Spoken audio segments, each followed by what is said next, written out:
Sejarah minyak goreng, dari api purba hingga dapur Nusantara. Tahukah kamu, setiap kali minyak mendesis di wajan, itu bukan sekedar suara masakan. Itu adalah suara sejarah ribuan tahun manusia. Tapi, pernahkah kamu bertanya, siapa yang pertama kali menemukan minyak goreng? Dan bagaimana cairan sederhana ini bisa menguasai dapur dunia, hingga akhirnya sampai ke Nusantara? Awal mula, tahukah kamu, manusia tidak langsung mengenal minyak goreng? Pada zaman prasejarah, sekitar 10.000 tahun sebelum Masehi, manusia hanya mengenal lemak hewan. Mereka membakar daging dan lemak yang menetes di batu panas. Itulah bentuk awal menggoreng. Belum ada botol, belum ada pabrik, hanya api dan insting bertahan hidup. Lalu muncul pertanyaan besar, bisakah lemak ini disimpan? Bisakah digunakan berulang kali? Disitulah sejarah mulai bergerak. Minyak nabati pertama. Tahukah kamu, minyak goreng tertua di dunia bukan berasal dari Asia. Sekitar 6.000 hingga 4.000 sebelum Masehi, peradaban Mesopotamia dan Mesir menemukan cara memeras buah zaitun. Lahirlah minyak zaitun. Minyak ini digunakan untuk memasak, penerangan lampu, pengobatan, ritual keagamaan. Di Yunani dan Romawi, minyak zaitun bahkan lebih berharga daripada emas. Namun, minyak ini mahal dan tidak semua wilayah bisa menanam zaitun. Asia dan minyak panas. Tahukah kamu, Asia punya jalannya sendiri. Di India dan Tiongkok kuno, manusia mengenal minyak wijen, minyak kacang, minyak mustard. Minyak-minyak ini tahan panas, cocok untuk tumisan dan penggorengan cepat.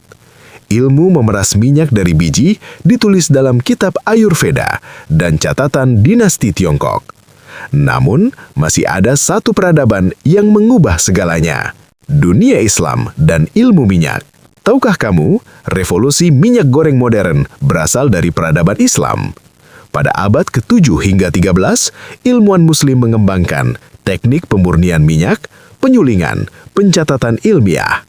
Nama seperti Jabir Ibn Hayyan menjadi fondasi kimia modern.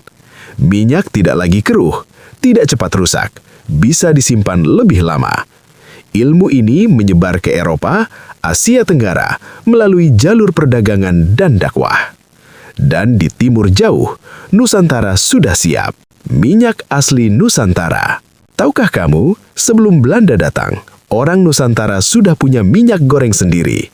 Namanya minyak kelapa. Diproduksi dengan cara memarut, memeras, memasak santan hingga keluar minyak.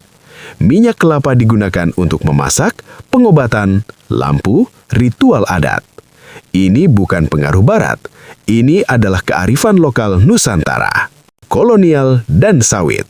Tahukah kamu, minyak goreng modern yang kita pakai hari ini berakar dari kolonialisme? Pada awal abad ke-20, Belanda membawa kelapa sawit dari Afrika ke Sumatera. Awalnya untuk sabun, pelumas mesin. Namun, revolusi industri mengubah segalanya. Sawit murah, produktif, dan bisa memberi makan dunia. Indonesia dan dapur dunia. Tahukah kamu, Indonesia kini adalah produsen minyak sawit terbesar di dunia. Minyak goreng bukan lagi sekedar bahan dapur. Ia adalah komoditas global, isu ekonomi, isu politik, bahkan isu moral. Semua berawal dari satu pertanyaan sederhana. Bagaimana manusia mengolah makanan? Jadi, lain kali saat kamu menggoreng makanan, ingatlah, di setiap tetes minyak tersimpan perjalanan panjang manusia. Dari api purba hingga dapur Nusantara hari ini. Saya pamit. Ini @gladiator neraka. Like, komen, subscribe. Sampai jumpa di sejarah berikutnya.